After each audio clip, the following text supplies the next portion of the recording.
I'm an outsider. You're an outsider. Hashtag, we're all outsiders. We're doing a Young Justice after show, Outsiders, Season 3, Episode 8, entitled Early Warning. Let's get into it. You're tuned in to AfterBuzz TV, the ESPN of TV talk. Now, let the buzz begin. What up? And I'm actually going to correct myself. It is Season 3, Episode 18, called Early Warning. Let's get the episode correct on that one. But yes, I am your host. My name is Jeff Williams. We are here doing the after show. But I'm also here with my ride or die partner. We do so many after shows together, but we're knocking out Young Justice today. Anais, what's good? How you living? I'm good. I was kind of bummed that there's not as much Forager in this episode, but Clarion made up for it. Definitely. So. We got a lot of Violet in this episode. I feel like this was really her episode to talk about like her not even her backstory, but just to see her storyline go farther. Yeah. And there's so much to talk about. And we're going to be talking about a lot of Violet. We're going to be talking about the social media aspect of this show because that's so predominant throughout this whole episode and throughout the whole series. And then we're also going to be talking about Eduardo joining the Outsiders and what that means from a outsider's perspective.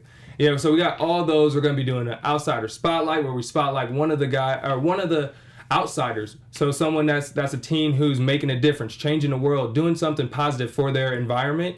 And we're going to talk about one of those. We're going to highlight somebody. Anais is going to hit us with a little bit of news, and we're going to do predictions at the end. So let's get all into it. We got, first off, what is your overall thoughts on this episode?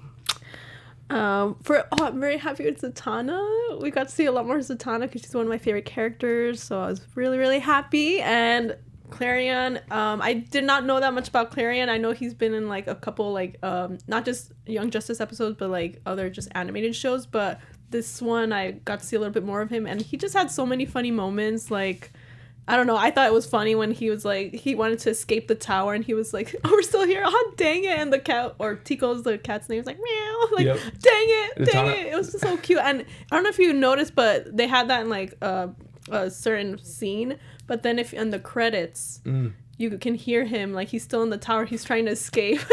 He's like, amazing. Oh dang it, like it's just so funny. So yeah, and Zatanna, I love her. More Zatanna, please. Yes. I definitely love the Zatanna add to this, but in retro, I mean, like, also that means that the Justice League doesn't really trust the Outsiders yet, because she was not really about like having them just go out by themselves. She's like, wait, is there no one there to help? I'm gonna go, and then she kind of just took it upon herself. So that's gonna be kind of. Oh yeah. I wonder how the Outsiders feel about getting the help, because they want to be separate from those people.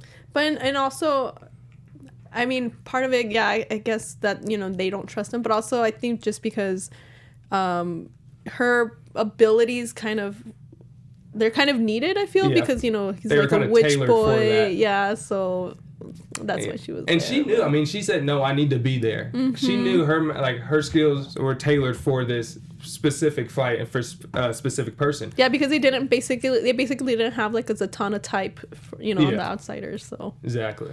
And then so we're gonna start talking about Violet, because this episode was mainly about her. I feel like there were so many different parts of her storyline, and then we first out the jump we hear that she's dying, like she has a couple months to live, and not only that, every time she's like, but I can heal myself. What do you mean? But every time she heals herself, she's actually making it worse. So that's crazy to see. Like, what did you think about when you heard that she was dying? Well, obviously I felt bad, and it's just like, things come at a price. It's like just because something seems too good to be true, it's probably is. So it's like, yeah, it seems great that you can, heal yourself, but there's a catch, so. Yeah, plus they said they left room for a chance for her to say, or for her to live still, and so that's good. But yeah, when I first heard that, I was like, dang, that's where we going? Like, she only has 4 months or a couple months to live and stuff. So that was very aggressive. Hopefully they can find a way to like reverse it. I don't know, or get her to like. Yeah. You think it'd be reversing or going to like taking a different body, like a capsule? I don't know. Oh, maybe. Yeah, maybe so she can escape and get like another body, like another host. Yeah, another host body. I mean, that might be a way to do it, because if she's hurting that host, then maybe she might have to go to another host. But hey, we'll see. But yeah, so there was a lot going on with Violet, and I feel like that that kind of made her decisions that tailored her decisions throughout the rest of the episodes. And we kind of talked about it before the show about her and it was Rose. What was her name again? Harper Rowe. And her interacting with that. And she skipped training to go hang out with Harper. And right when she said she skipped it, I was like, I wonder if that decision was brought up by finding out she's dying. Yeah, because it's like, you know, she's like, okay, well, I'm gonna die anyway, so like, why am I gonna spend time training? Why am I gonna, you know, she ignored Brion's text. It's like, what's the point? Like, I'm gonna die anyway, so why am I gonna invest my time in these things? So might as well just drink and shoot, you know? Yeah.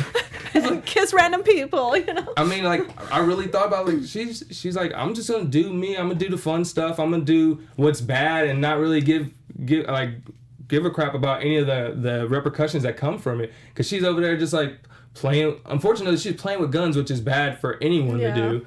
But like, and then it took a minute for her to put the gun down. She was like drinking more than she needed to. I was like, she's wilding out. So I mean, it's definitely a first impression or first reaction, but I feel like it's hitting. That's just like covering up what is actually hurting her. And it'll be interesting to see if she tells Brion or if she holds off, because that was the topic they talked about. Is she gonna tell the group that she's dying? And when she said that she wasn't, I was like, well, how do you feel about that? Because I was like, I would be upset if she's one of my teammates or teammates, and I don't know anything about you. First off, we're friends. Like, you got to tell us that. Exactly. So I was upset, but how'd you feel about it? No, yeah, I definitely think she should tell them, because I would want to know that if my friend is dying. Please let me know that. And it just really, you know, makes you think, because, you know, there's been movies and stuff made about, like, oh, if you knew you were going to die, like, you know, people, like, you know, they'll have, like, their bucket list and things like that. So it's just kind of interesting to see how, you know, people react to that kind of news. And it makes you think, like, how you would feel if you knew that you only had, like, 4 months to live. It will change the way you live. So definitely, yeah, like, it would change the way you live, the way you make any decision, because right now you're like, honestly, there's nothing after 4 months. I could do this and just chill. And like with the gun stuff, if I die today, like, I was gonna die in 4 months anyways, which is a horrible way of thinking about it. But like, realistically, that's probably what some people deal with. Like, fortunate for us, like, we haven't had to deal with that stuff. But I can only imagine the mindset for people. And then you see her and Rose kiss. Yes. And Rose kiss. So that, it was interesting. Like, wait, I have a boyfriend, and then she's like, so do I. Yeah. I'm like, what you mean? That's not all right. That don't make it all right. Yeah, I think Harper's one of those people that's just kind of like one of those that just like live life to the fullest, live in the moment. I think we all know that person. I'm that person sometimes, but not like, I don't like to break people's hearts and cheat on them, so I wouldn't do that exactly. Good enough. But I feel like that's kind of maybe, you know, how Harper is, and it's like, we're in the moment, blah, blah, blah. Yeah. But, you know, it was cool to see that, like, on a show. I mean, even though, like, we don't know exactly if Violet is a woman or not, because she, you know, doesn't really know, but it's just like more representation. Yeah, it's not defined. She doesn't want to define it and everything.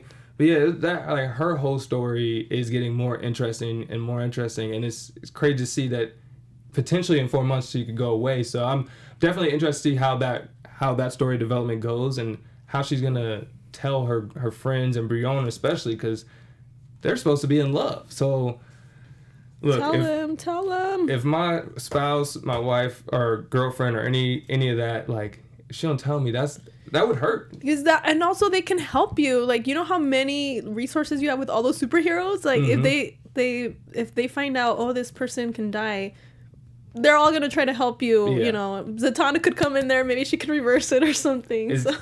But like, even though we both say this, at the same token, I feel like if you're going through this, you're probably like, no, I'm going through this. They can't really relate. So you're more like kind of making yourself lonely, or like loaning yourself awake. And it's kind of unfortunate, but like, I can actually see it from her point of view as well. It's like, they don't understand what I'm going through. Let me just figure it out for myself. Let me deal with it myself. And then maybe I'll tell them when I can actually do when it. It's too late? No, tell them right now. They can help you. I'm just saying. That's what friends do. They will help you. Yes. Let us know what you guys think in the comments about the whole Violet situation. Is she gonna, when she should tell the group? If she should tell the group, let us know.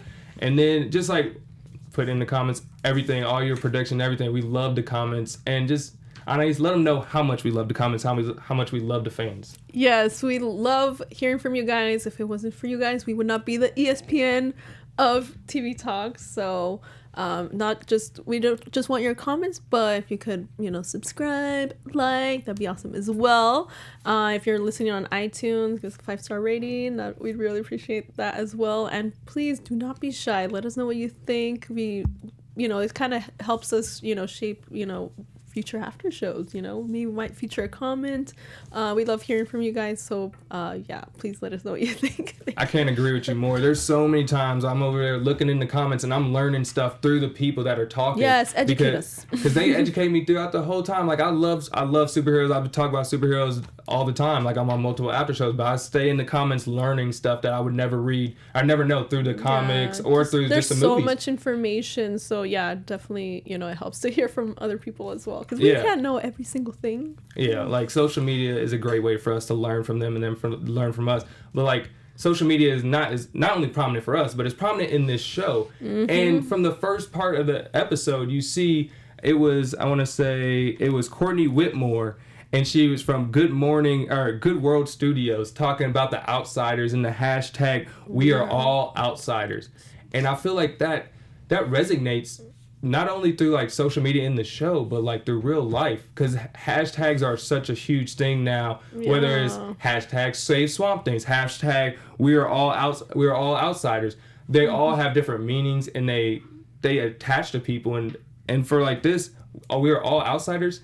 That means so much to those people that are seeing themselves represented in the show, and I just thought that's really cool. Yeah, that's one thing I like about it. Is kind of like it's kind of reflecting, society in many different ways. So yeah, like there's so many different ways that this show resonates with real life in like a very real way, and it's crazy to see because like when you first think of Young Justice and you think of superhero show, you're not thinking of real life situations, real life problems being talked about on the show, and you get all of it. And it might not always be in your face, but it's definitely shown, and it's resonated through hearing it or through seeing it, because they don't always talk about it, but it's definitely in the background. Yeah, and I've always wondered, like before, maybe like a few years ago when I would read comics and stuff, like how they would, like superheroes would maybe kind of live in that world with social media, because I would think like, would it, it'd be harder to keep their identity,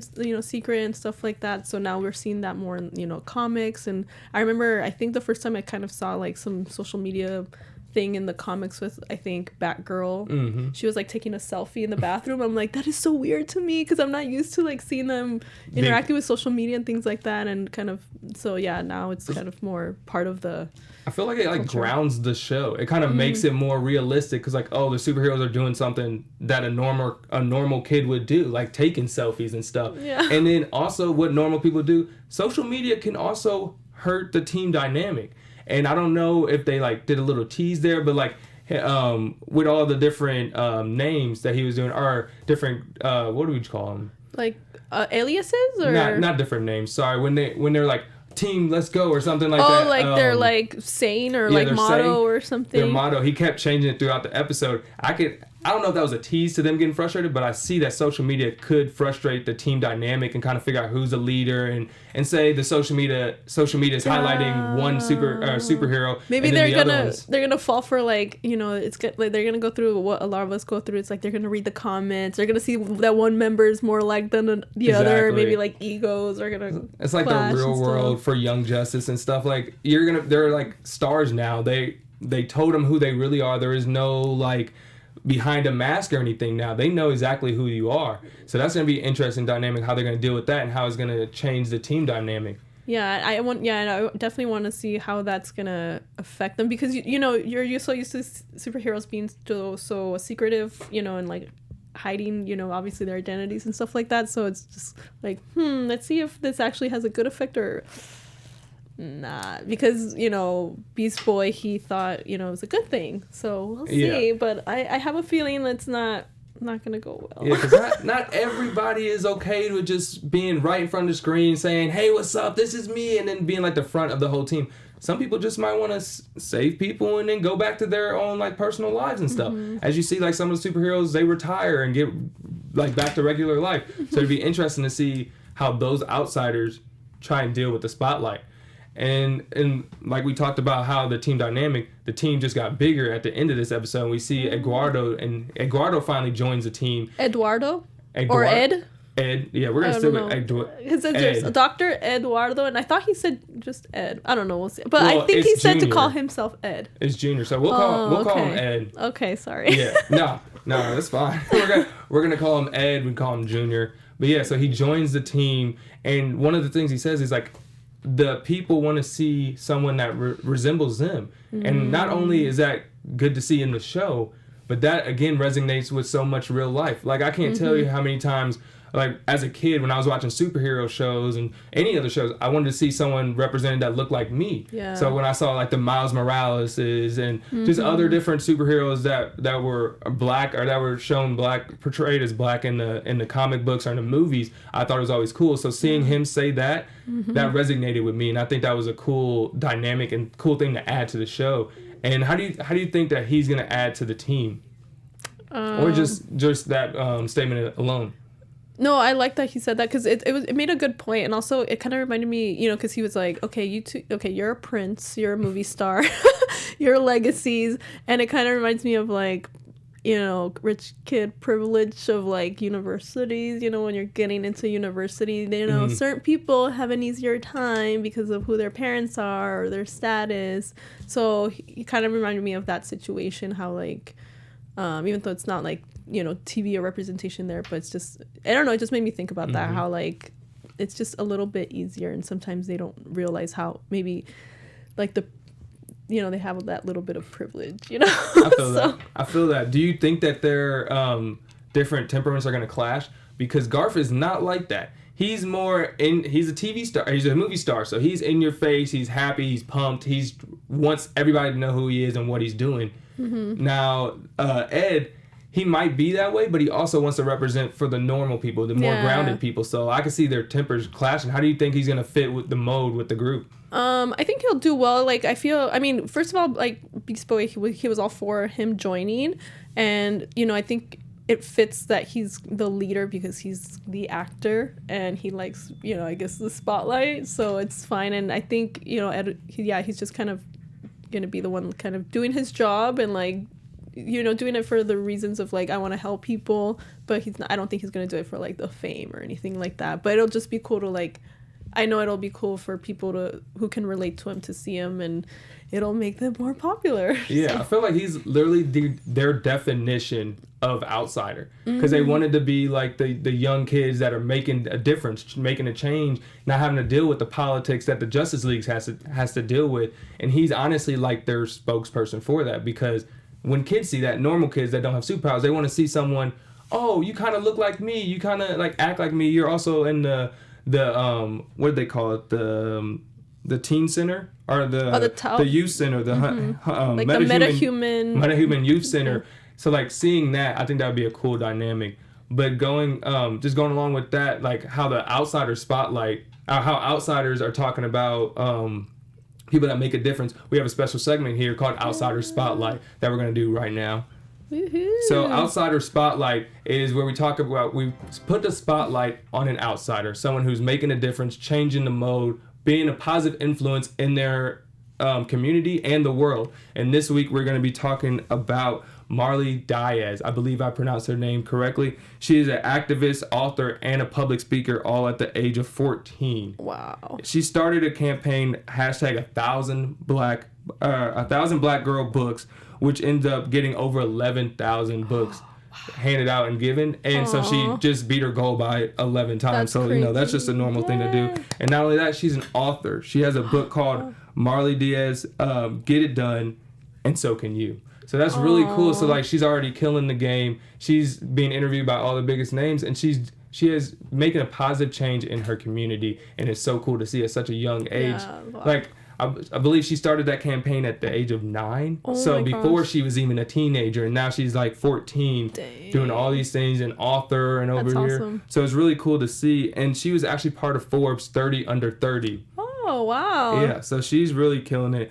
and she says she wants to make stories that reflect the black girls that are reading the books. Aww. So it goes along with Eduardo talking about how he wants to be representing his type of people. So it's always cool to see, and it's great to see her doing that. And if you want to follow her, you can follow her at I am Marley Diaz on all social media. How do you spell Marley? So it is I am, and then it is Marley. Okay. Dias. Okay. So go ahead and follow her right there. So yeah. Good job, girl. So she is killing it. She's all in the news. Like, she's doing everything. She's making a difference. But yeah, so we wanted to put the spotlight on you today and keep killing it. And then also in the comments, let us know. Tell me what outsiders that you guys know about that we should put the spotlight on, because I mean, I can tell you a bunch of I can tell you a bunch of different activists, outsiders, but I want to know people that you guys know. Maybe someone that's not as predominant as her, but we could put the spotlight on her. So I would really like to do that. Put it in the comments, and then we're going to spotlight another one next week. Yeah. So before we get on to our predictions, we got to hit up a little bit of news, because what's the tea for us, Anais?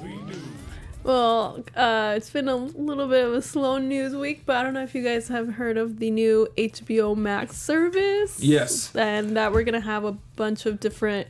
Yeah, it was, like, there's a lot of confusion. Plethora of different things, including some DC shows like Doom Patrol. If you saw the little trailer, there was like a quick little flash of the Doom Patrol logo. We're hoping maybe it'll help save Swamp Thing. Hashtag save Swamp Things. We're bringing that back. Hashtag save Swamp Thing. And who knows, Young Justice might go on there as well. But we still don't know if like that means that DC Universe is done for, or they're gonna like the DC shows are gonna be both on HBO Max and DC Universe. Yeah. I don't. My opinion, I feel like they should be on both. But what do you think? Yeah, I think they should be on both, but I think they should also make it clear what HBO Max is, because the name is kind of confusing. Because like, am I gonna have HBO Go, Max, HBO regular, DC Universe, TV, like all the different other channels that they have on there? So like, they need to be a little bit more clear with the branding, because like my DC Young Justice show is not going to be on the same as Game of Thrones. That's not the same thing. I understand like HBO is all encompassing, but like they need to be a little bit more clear about it. And I hope they will going forward, because it's a little bit it was cool to see, but it's also confusing.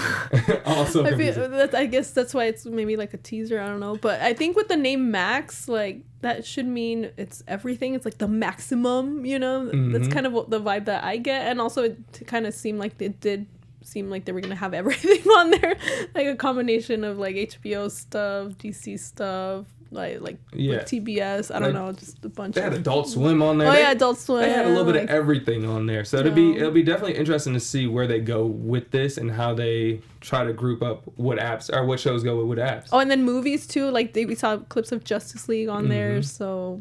Snyder Cut, maybe. Snyder Cut, yeah. I would support the release of Snyder Cut. He follows me on Vero, so I'm just saying. Shout out to Zack Snyder. Thanks for following me on Vero. I'm going to just drop that name real quick. Yeah, just saying. I feel you on that. If I have that name to drop, I would be dropping that every day. They're like, hey, Jeff, you already know I'm about to drop, so.